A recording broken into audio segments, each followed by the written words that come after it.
I have a few introductory housekeeping things to attend to anyhow. So welcome everyone. Thanks for coming to our Lunch and Learn webinar today.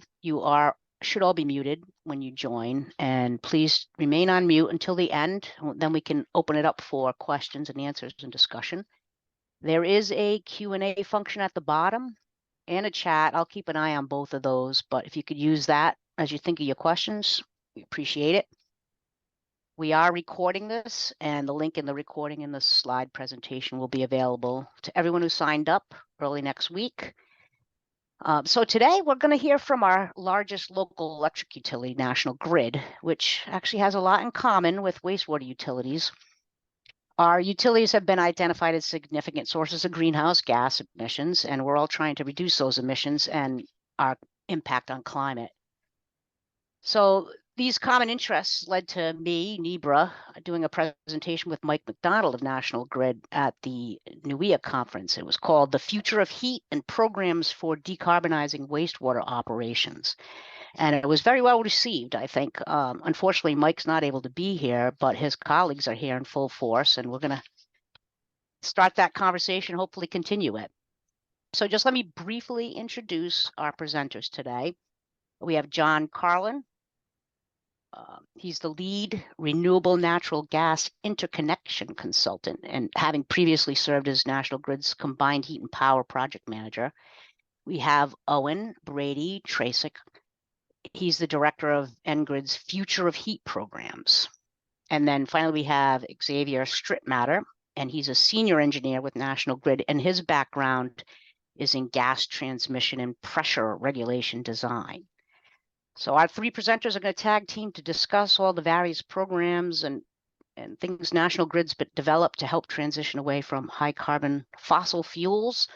And you might also hear about some long-term strategies and policies that are needed to complete that journey. But I am very much looking forward to hearing from National Grid today. John, want to take it away? And I think, Janine, I might actually be starting off the presentation, but John's going to be pulling up the slides and helping keep us on track here. So I think we'll go with that. And as soon as I see the slides come up, I'll jump into it. I will say that my undergraduate degree is in mechanical engineering, and so that gives me enough credentials to be able to speak on the same panel as John and Xavier, but they certainly are the experts. And so I'll kick things off by talking a little bit about the context, a little bit about the why, a little bit about the future of heat and what National Grid is doing to explore that with both our customers and entities within our operating footprint, like wastewater operations and municipalities. And then I'll turn it over to John and Xavier to be able to talk a little bit more about the details of what that looks like and some of the work that we're doing in that space. I just had the slides up and then they disappeared. Is everyone able to see them? Okay, there we go. Great. So as was mentioned, my name is Owen Brady Tracek. I'm the director of the Future of Heat Solutions team. Mike McDonald is a member of the Future of Heat Solutions group and was not able to join us today, so I'm going to be doing my best to fill in. If we go ahead to the next slide, what we can see here when we really talk about the context of this is the thing that serves as the backdrop for all of our activities in the energy space, right? And that is our combined and common decarbonization goals. The state of Massachusetts does have 2050 decarbonization goals, reducing greenhouse gas emissions by 85% and achieving net zero emissions by 2050. And you can see that there are a number of policy pathways and documents that have been informing the work in that space. So the decarbonization roadmap to 2050 and the clean energy and climate plan for 2030, which are outlining both the long-term strategies and the near-term actions for the Commonwealth. And you can see some images below of some of the ribbon cuttings and some of the folks that have been working on that. And then there are also links in the document or in the PowerPoint to some of those documents as well. So what does that then mean? As we sort of click through these slides, we're going to talk a little bit more about the next step. So John, could you go ahead and advance for me?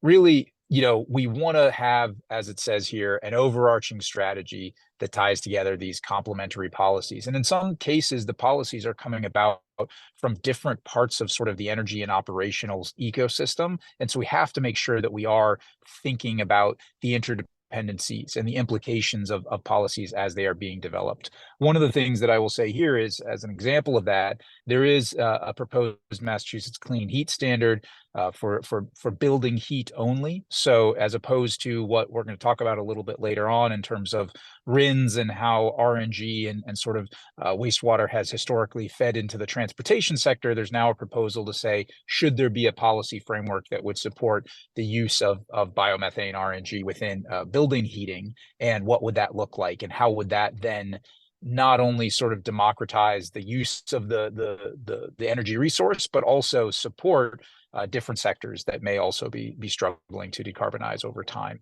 It is a policy in draft form with the Mass DEP, and currently soliciting comments. I believe the comment period actually ends today. I think later in the deck we said the 16th, but I think it was the 23rd.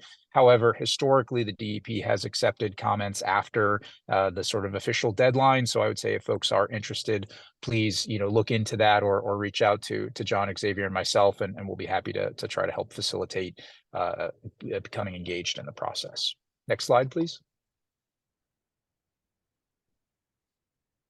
The thing that sort of, again, serves as a bit of a backdrop here is, as we think about decarbonization, there are some ways that you could go about achieving that. One way to do it would be simply to say the fuel that we're using today is the fuel that we'll use in the future. How do we make that decarbonized? But more practically is to say, what are the ways that we can become more efficient in our utilization of fuel? I like to think of this as sort of the reduce, reuse, recycle mantra that we have on the outside of all the recycling, containers that we have in our society now. And so if we reduce, that's going to be the greenest energy. The energy that we don't need to use is going to be the greenest because it's going to be unnecessary at that point in the cycle. And I often reference the sort of Lawrence Livermore National Labs. They have these energy flow diagrams that are fascinating. And when you look at the sort of wasted energy on the back end, whether it's lost to the atmosphere or lost to inefficiencies in process, that's really something that we should look at mining. And as we think about waste streams and how they can inform inputs to the energy system, that's exactly what we're going to be talking about here today. So by 2050, we will see a significant drop off in total energy that's being used. You can see the numbers here going from about 800 TBTU down to about 180 TBTU. And then for the remainder of the fuel that is going to be traditionally would have been supplied by fossil fuels, we are going to see it switching over to alternative or decarbonized fuels for the most part. The net zero in the language does mean that there is a possibility of using some offsets, but obviously if we can do it with direct fuels, that's going to be a tighter system than looking to have offsets be serving in that space. So you can look at the details of this slide a little bit more after the presentation. Next slide, John. So this was actually something we were talking about in our session just before we got going here, which is really looking at how this is going to change the electric grid. So we're talking a lot about the heat, right? Future of heat, all of those sorts of things. But ultimately, as we think about how many customers are going to be making use of heat pumps and how much of the transportation sector will become electrified, we have to then think about what will that mean to the electric grid that will support all of that. We can see here in the graph on the right that currently we have a summer peaking electric system. As we go forward, we can see sort of out into the early 2030s, there will be an inflection point where we will actually become a winter peaking system. Obviously, we are operating in a climate where we have significant energy demand during the winter months that is currently being met largely with natural gas in many parts of our service territory. So as we bring that over to the electric system, there will be an increase in that demand, both in the sort of absolute annual sense and also the peak sense. And you can see the variation there is just to say there's different scenarios around equipment efficiency and how that exactly will be operated. But we will see a shift to a winter peaking system.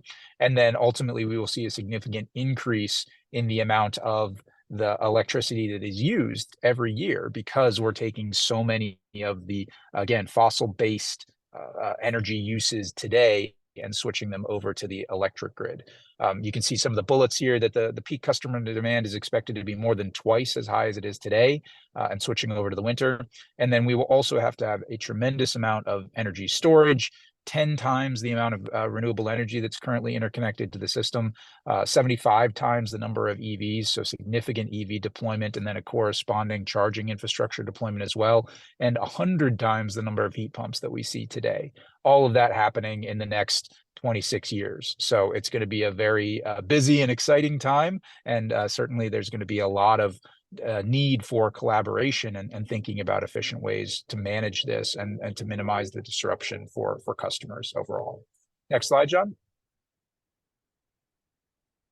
So National Grid put forward what we called our clean energy vision in the past few years. And really, we have sort of 4 pillars of how we think about getting to those decarbonization targets. Obviously, energy efficiency first and foremost. We have nation-leading energy efficiency programs in both Massachusetts and New York. So we're really proud of that and want to continue to advance that as much as we can. Obviously, that goes to reducing the amount of energy that's necessary. You can see on the right-hand side of the slide, targeted electrification and network geothermal. We do have pilots around network geothermal, one in Lowell, and a recently announced second pilot site with the Boston Housing Authority down at Franklin Field. So definitely interested to see what that will look like. And there's even some potential within there for interaction with wastewater systems and doing some heat extraction from wastewater as well. So that's an exciting, again, potential overlap with the topics we're talking about here today.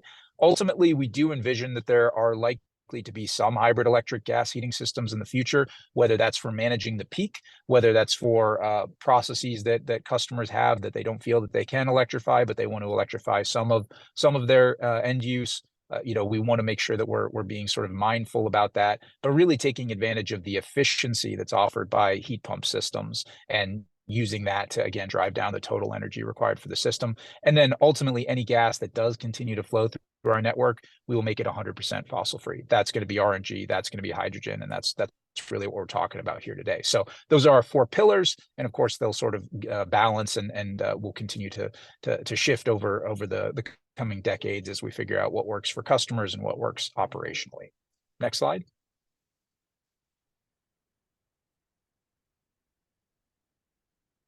So here's what we're really here to talk about today. Ultimately, wastewater treatment plants can play a really unique role in this transition. And you can see that as everyone on the call knows, they consume a significant amount of the municipal energy budget due to the energy required for processing the wastewater. But the other fascinating thing is that they contain about 5 times more energy than is needed to treat it. So this is really an energy resource. This is something that we should think of as effectively like, an oil well, if you will, within the community. So it's really something that we should look at as a way to provide energy to end users and as a way to sort of keep that waste cycle, if you will, and leverage it to provide a decarbonized fuel for customers. Ultimately, how that fuel gets used, I think, is going to be determined by the customers, determined by some policy decisions as well. But the fact of the matter is there is energy potential there, and we want to make sure that we're looking at it. And my colleagues are going to talk a lot more about the specific details of that. Additionally, if we manage it well, there's a fertilizer end product, and it's otherwise a very energy intensive process to produce the fertilizer. So here we could have something that's already in the communities that could be leveraged for sustainable agriculture and local food production. So that's another wonderful thing about this. And really, it becomes about making sure that waste process is being leveraged in all the ways that it can, while not in any way making the waste treatment process any harder or in any way inoperable. That ultimately has to be a foundational element of this work that we have together. Climate resiliency and climate mitigation, emissions associated with all of this will be improved if we're able to do some of these things as well. And honestly, we see this, Mike in particular really sees this as being the combination of sludge and food waste as being highly optimal. And it's consistent with the Mass Solid Waste Management Plan to think about how to manage those things together as an energy resource. Next slide, John.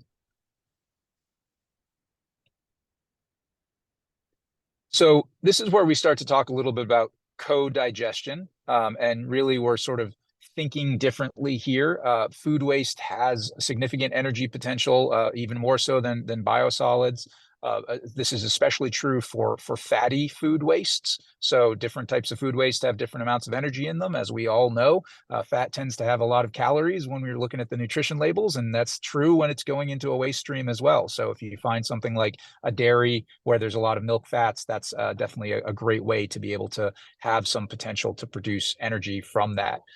Really, we are looking to develop this interdisciplinary collaborative approach and to have supportive policy in place. And that's why I really wanted to mention earlier the Mass DEP and the fact that they're looking for input and comments as part of the public process. We want to make sure that the policy is there and that doesn't serve as any sort of a hindrance to being able to bring this to market.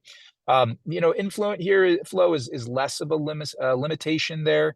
You can see that they up in Essex Junction, I used to work for Vermont Gas. Their wastewater treatment plant handles 2 MGD of flow and generates a pretty significant amount of electricity per year. Obviously, that's a common use of gas that's coming out of a plant like that, right? Is to use it to generate electricity or to run it through a CHP, as John can talk about.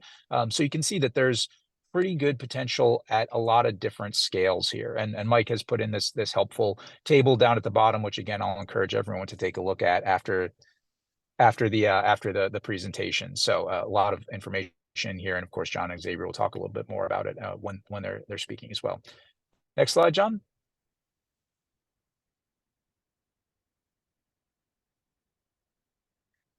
So this is really just sort of wrapping up, as I was mentioning, that we really do want to get input into this from all stakeholders, everybody that's interested in this, everybody that thinks wastewater is a great energy resource, everybody that is involved in the management of wastewater and wants to ensure that their voices are being heard as part of this process. You can see here that there are some dates, some have already passed, but then there are some virtual community meetings coming up in early March, and we encourage everyone to get involved with that. When this slide deck gets sent around, I think you'll be able to access the links here. My guess would be that Janine, you and the folks at NEMBRA might be sending out some reminders around these meetings as well, just to make sure that folks are able to join if possible. So I encourage everyone on the call here to sort of think about how you'd like to get engaged. If you prefer to send comments to us at National Grid and have us sort of aggregate some of those, I think we can do that, but it's always more powerful to have your voice in these sessions and to be speaking up directly on the policy. So certainly encourage everyone to get involved. And as you can see from Janine's comments, NEBRA has already submitted some comments on behalf of the organization. So do what you think is appropriate for you. And if you have any questions about what has been proposed or how it might impact your operations, you can reach out to us, and we'll certainly do our best to help with that. So that's a conclusion of my sort of intro-y slides. And John, I think, am I turning it over to you?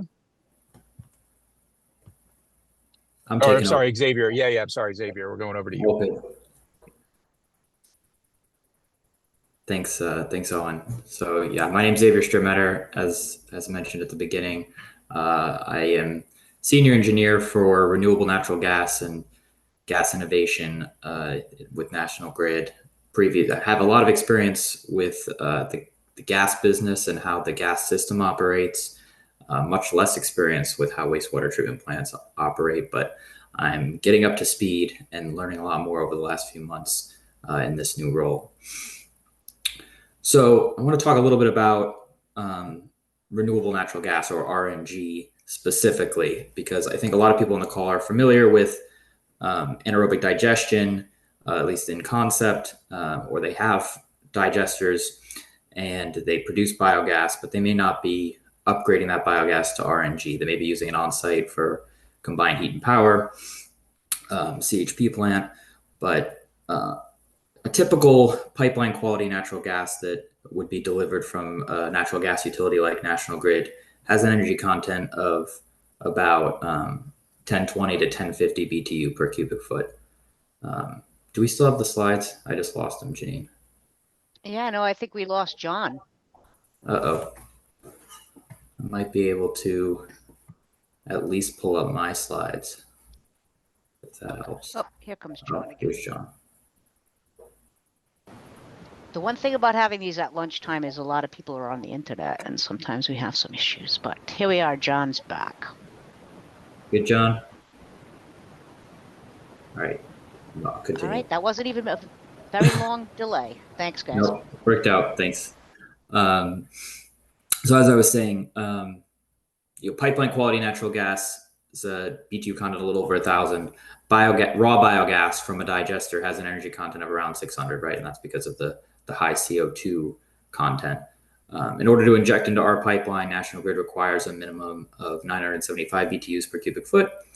And there's also some limits on some of the other trace constituents that you would find in biogas, such as hydrogen sulfide, ammonia, siloxanes, stuff like that.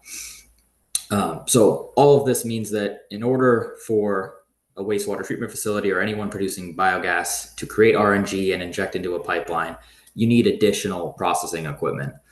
And this requires a larger capital investment upfront, but in the long run, it gives you a larger return on that investment because it allows you to generate LCFS credits and RINs, which we'll explain a little bit more in detail later on, which can be more profitable than electricity generation in a CHP.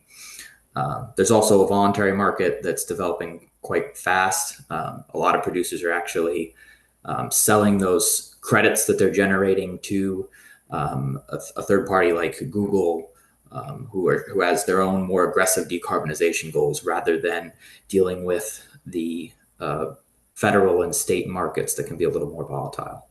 Next slide, John.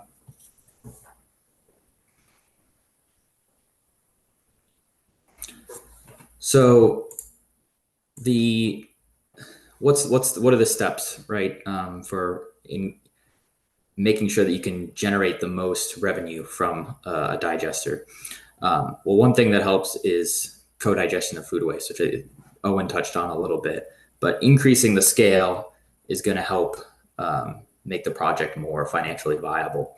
So I think Owen specifically mentioned fats, oils, and grease, right? FOG, that boosts biogas production the most, but all types of food waste are going to increase overall gas production.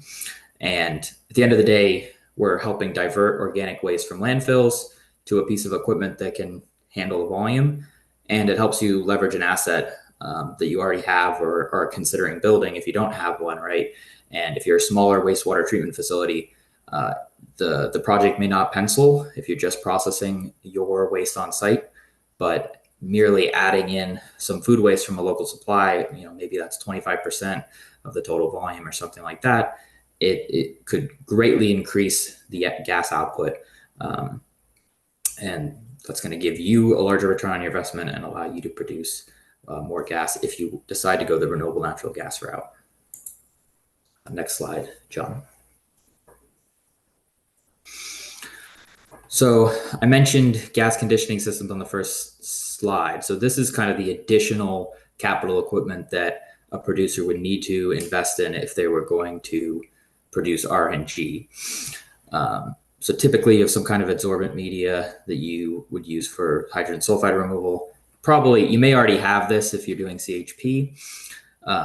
And then condenser for water removal, another piece of equipment you may already have. And then what you almost certainly don't have if you're doing CHP is a CO2 removal system. So there's several different technologies. I'm not going to get too in the weeds on that, but the three main ones are a membrane system that basically just filters out the everything but the methane, allows that to pass through. Pressure swing absorption, which is like a batch style process, which is what's pictured on the screen in the right-hand diagram. Essentially, you have a series of pressure vessels and they're sequenced so that you have an adsorbent media that selectively absorbs CO2, nitrogen, and some other compounds like ammonia, while the methane just passes through the vessel because it's a smaller molecule. And while one vessel is being pressurized and filtering out gas, one of the other vessels will be depressurized, and any leftover constituents and the carbon dioxide and the nitrogen and other contaminants will be sent to a thermal oxidizer. And then you have solvent scrubbing. So this is like a contact tower with usually an amine solution to strip carbon dioxide and other contaminants. Next slide. So the equipment we talked about on the previous slide, that would typically have to be owned by the wastewater treatment facility.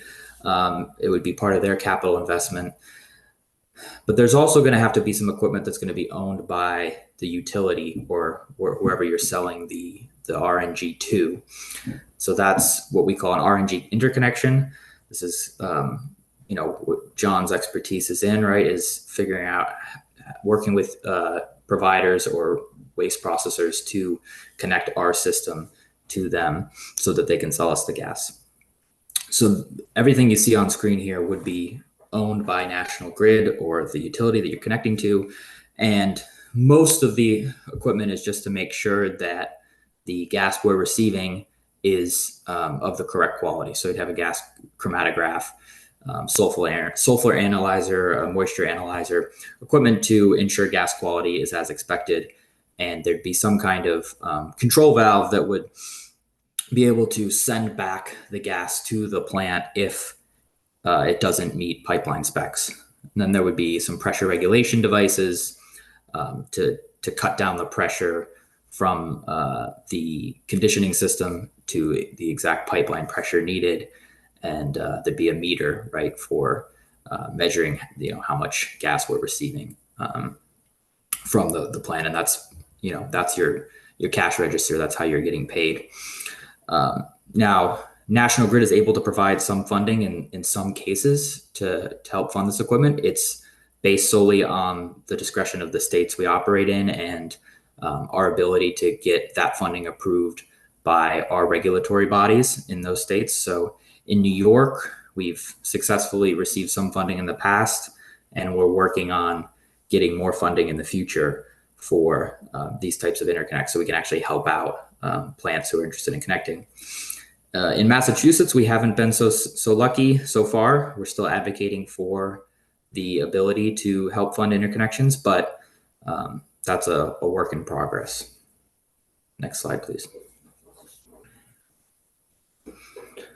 So I mentioned RINs earlier. So this is one of the primary credit mechanisms by which you can really monetize renewable natural gas.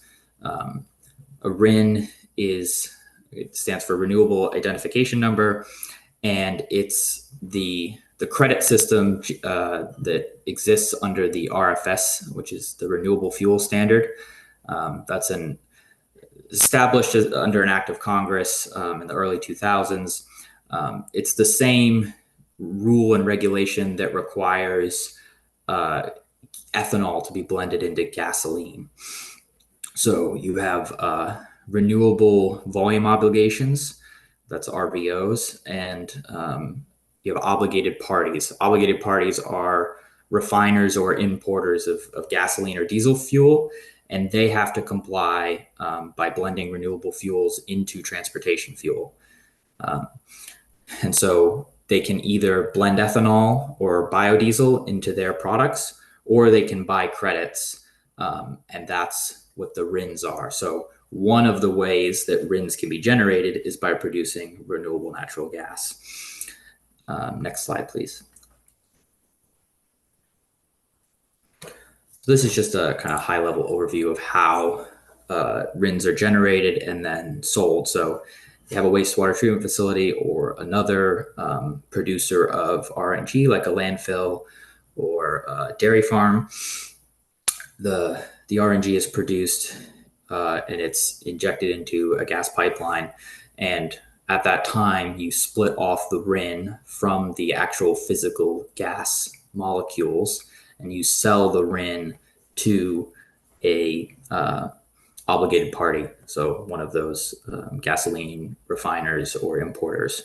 And then, there's a process on their end where they have to show that that gas is being used in a CNG vehicle or something else.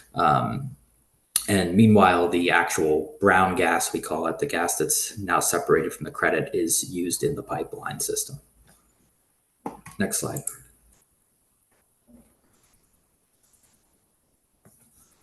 So there's different categories of RINs. We're not going to get into all of them. I'll explain on the next slide kind of what RINs you need to care about as a wastewater treatment facility, which ones are applicable to you. There's also the California Low Carbon Fuel Standard. That's the LCFS. And basically, once the federal system, the RIN system, was created, California, wanted to be out in front, wanted to decarbonize faster than any other state. So they offer a credit that is stackable with a RIN. So for every, they wanted those RNG credits to flow to California preferentially. And so that means is if you sell a RIN credit, you can also sell an LCFS credit at the same time for that same volume of gas. You're basically counting it double. And the LCFS credit is based specifically on the carbon intensity score. So what this means is food waste is incredibly carbon intensive. It's very energy dense. And so if you have food waste in your digester, your LCFS credit is actually worth more, but your RIN credit may be worth less, which I'll get into on the next slide. John, thank you. So D3 RINs are the category that's generated by wastewater treatment. It's also the same thing that's generated by landfills, by agricultural digesters from dairy manure or other agricultural products. And the D3 RINs are the most valuable classification for RNG specifically. So this is your big workhorse that's making you a lot of your money. Next slide. And then a D5 RIN is less valuable than D3 RIN, but D5 RINs are earned from food waste processing. So if you add in food waste to your digester, you're increasing the overall volume of gas you're producing. You're lowering the carbon intensity, which means you can sell more on the LCFS market, but you're not going to get as much out of the RINs. Now, historically, if you put any food waste into a digester, all the gas that came out of that digester was only eligible for D5 RINs. So that made food waste processing a lot less attractive because it was actually, in some cases, lowering your bottom line, even though you were producing more gas. Luckily, the EPA has recently revised the standards, and starting July 1st, new rules are going to go into effect that is going to allow producers to receive both D3 and D5 RINs from the same digester for gas that's produced via co-digestion. And there's some calculations you have to do based on mass loading, percentage of food waste solids versus wastewater solids. But it will allow you to actually account for the fact that there's some percentage of the gas is being produced by wastewater, some percentage is being produced by food waste, and you'll proportionally get both D3 and D5 RINs from that gas, as well as being able to sell into the LCFS market. And that further increases the bottom line that these credits can produce. So I know we talked a lot about Massachusetts today because that's where me and John and Owen are all based. In Massachusetts, it's not currently a program to encourage RNG production specifically, but the Massachusetts Clean Heat Standard may provide a framework, as Owen mentioned. And if we do get some more support, it'll make those projects a lot more viable in Massachusetts. But in New York and a lot of the other states that you all are from, there is the ability to produce RNG today. You just have to find a utility that's willing to partner with you or some other off-taker of the gas. And you can sell into the federal market, you can sell into the California market, or you can sell to into the voluntary market to a third party who's interested in decarbonizing. That's all I have. I know I covered a lot. I'm going to hand it over to John. Thanks. Thank you, Xavier. And thank you, Xavier and Owen, for running through so much information about our program. Now I'm going to go into what actually needs to be done in order to interconnect, or at least at a programmatic level. I'm going to start with our new process, which is my main goal is to make sure everyone is aware of National Grid's new RNG interconnection webpage. And here's the link. You can also find it just by doing a quick search of National Grid, RNG, renewable natural gas, biogas. It should bring you right to this page. It'll be the first one on Google. You'll recognize it by having this lovely picture that we have of our facility down in New York, of Newtown Creek. And you will see 3 main sections. And they are basically a little bit of information about what RNG is and what those specific requirements are to breach into that category for your gas. Really looking at that heating value and that information. But I'll get into where that shows up in the website in a moment. We also have a link to an intake form there, as well as a general questions form. First off, the intake form. It's a quick form that we use to gather some information about your specific project, to get it into the process pipeline. It's going to be your site's name, a good contact name, this contact information that you see, and then it goes into some more of the project specifics. What is the address of the project? What are you going to be digesting? What BTU content you expect to come out of your process? And that's really critical because we need to confirm that you are aware that we need to reach 980 BTUs per CFM to be able to inject, as well as all the other constituent items. Seen here on our abbreviated gas quality standards. So this is an abbreviated version. You can see the long version. Once we get into the process, I'll be able to provide that if you need it. These are the major constituents that you need to be aware of. And you'll see that little star and the note. This is not all of the standards. There's, I think, almost 2 pages of standards for different individual little items. You want to see what those are as well without going through us. They're available through the AGA's guidelines, which I'll have a link to later in the slideshow. General inquiries. This has been very useful for us when people just have kind of general questions.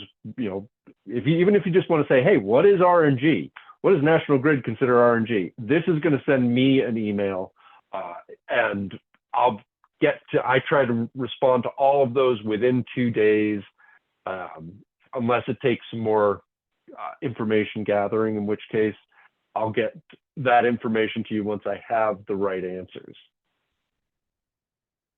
So that's our website. And I want everyone to feel very comfortable that you can go on there and ask any questions. You can go on there, and if you have an exploratory project that you want to submit and start a conversation with me about, do so. We can get you into the process. We'll get you onto our RNG tracker, and we'll maintain contact. We is myself and whoever submits the project. So what happens once you get into that pipeline? The first thing that we do, that we kick off with, is a preliminary evaluation, screening. We've intaked your project, and now we're going to screen it, which means that we bring the potential gas that you would be injecting into our system. We look at our system, and we analyze whether it's going to cause blending issues or other kinds of issues. And we do that with our long-term planning team. Once they say that, yeah, that pipeline's feasible as an interconnection point, we come back to you, the project owner, and we say, are you ready to next step? We've got a potential interconnection point where the next step will be to get to a 60% design. This is the feasibility section. At the 60% design, our engineers do a much more robust study to really map out what that interconnection is going to look like, and basically tell you exactly what construction will be and what the timeline will be. From that study, from the engineering cert, the ESA as we call it, we will design the 3 final agreements. We're going to draft those. The FCRA, which is the Facilities and Construction Reimbursement Agreement, basically what the cost is going to be, what the timeline is going to be to build that interconnection. The GSA, the Gas Sales Agreement, what's going to be done with the brown gas. National Grid can't at this time purchase the credits, but the commodity will have to go through our pipeline. So that will be what the GSA covers. And lastly, the O&M agreement. All of this equipment needs to be operated and maintained. National Grid has our equipment on your site, so there will have to be an agreement to how that is operated and maintained. This is the draft phase. Once those are drafted and the customer has them in hand, we switch over to design and construct. We execute those agreements. That's kicked off by executing those agreements, and then we construct a project. As a rough rule of thumb, we're using 2 to 3 years as project timelines right now, due to lack of data. We don't have a lot of backup for that estimate, but we'll work with you to hit the timeline that you want to hit. And then once construction's complete, you'll start up the system. We'll test the gas, make sure it's going in as RNG, and continue to operate and maintain the system with you. So that's the interconnection guidelines, and these are the 3 agreements, and these are the links to the NGA's NGA/GTI interconnection guidelines, which is what our process is based off of, and National Grid's Renewable Natural Gas Interconnections website. Those are, from my standpoint, the 2 best resources for information about connecting and that interconnection process.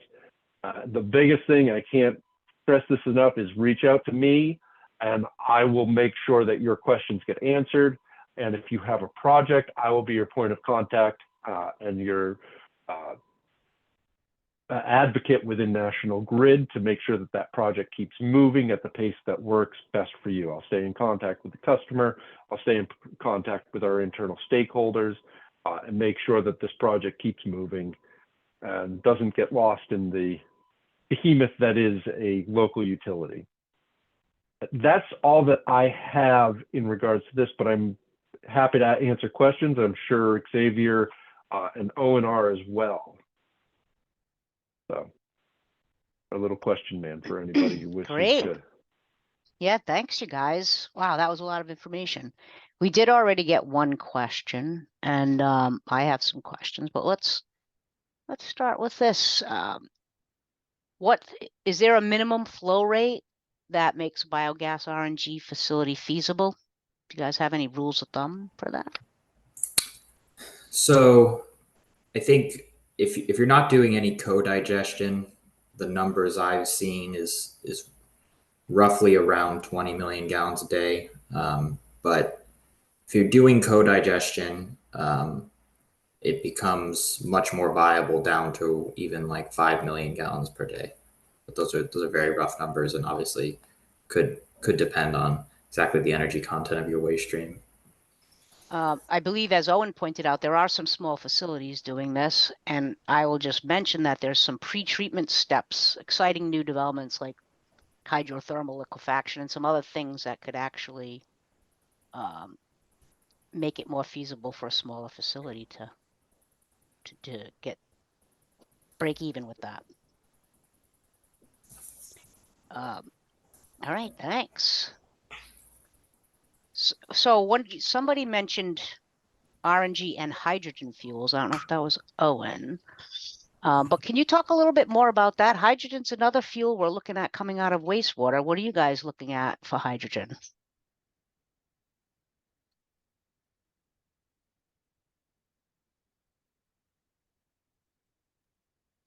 John, do you want to touch on that at all? So currently, as far as I know, hydrogen, my responsibilities typically tend to be in just the RNG space, but we are running some pilots down in Long Island about doing hydrogen injection and blending. I believe that due to the complications of injecting hydrogen into old steel and old iron, it's complicated to find a point that you can put hydrogen in. Hydrogen, the material scientists have a name for it, but basically the metals become brittle. So, David, maybe you can remember the right name for that. Hydrogen embrittlement, maybe? It's hydrogen embrittlement. It's due to stress cracking of the steel. Mm-hmm.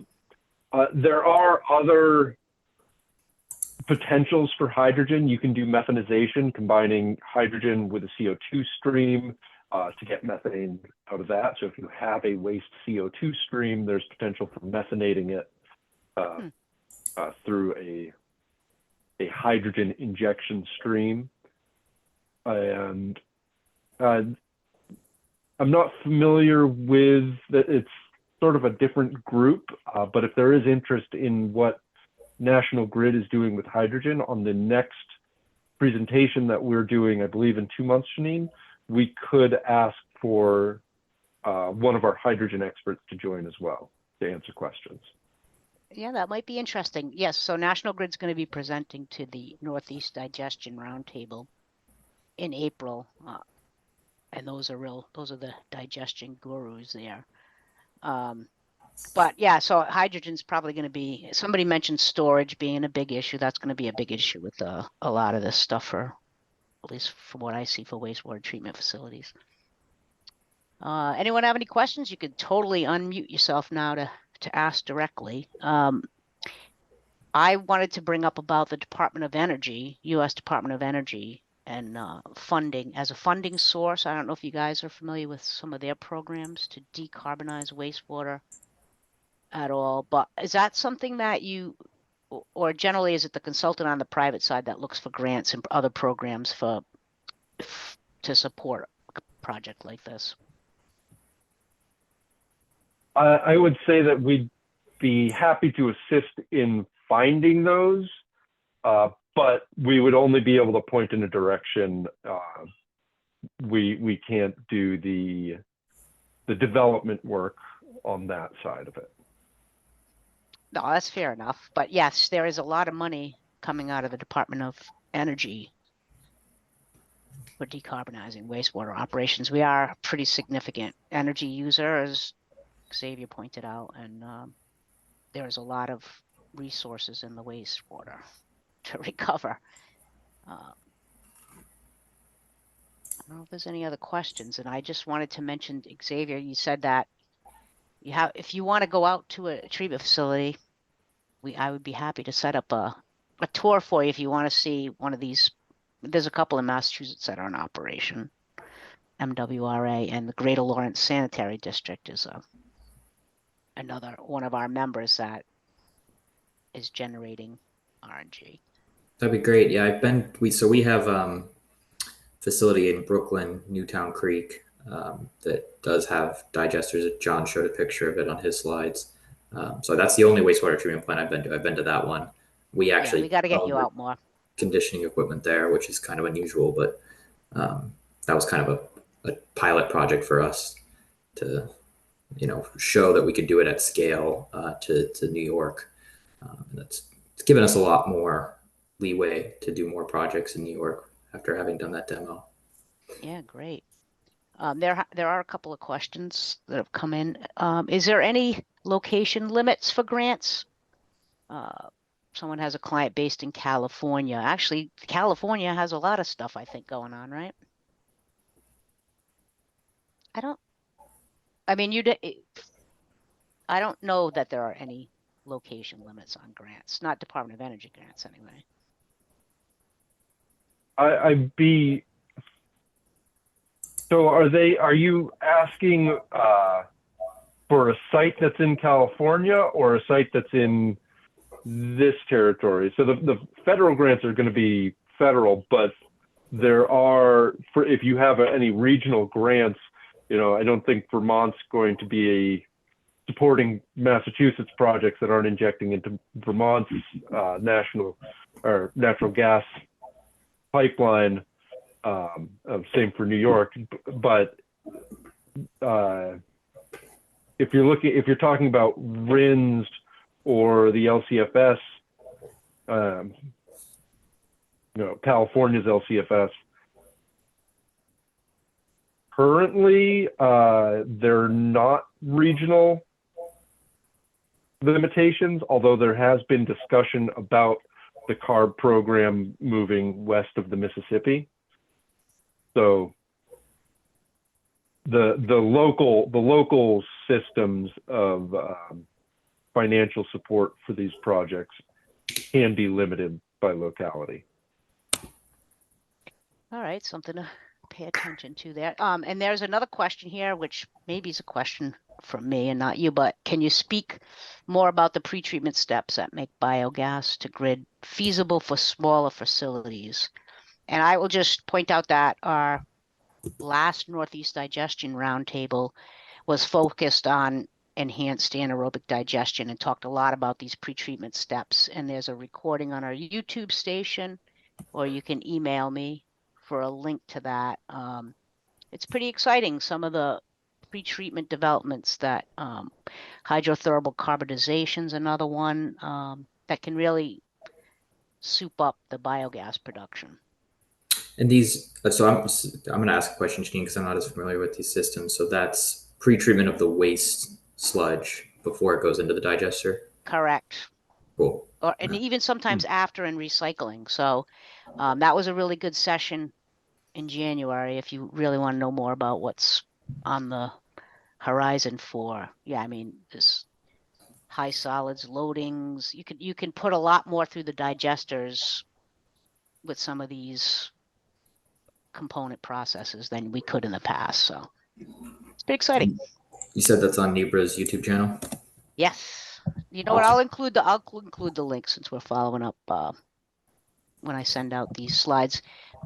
Please, somebody make sure to send me a copy of your slides. I didn't get those yet, and I'll follow up, and people will have the links that you put in there, which were really helpful. So, all right. Any other questions from anyone? Give it a countdown of 5 here. But I want to really thank all you guys from National Grid for your focus on this. We're pretty excited about it, and we're excited about our initial collaborations here and look forward to working with you guys some more.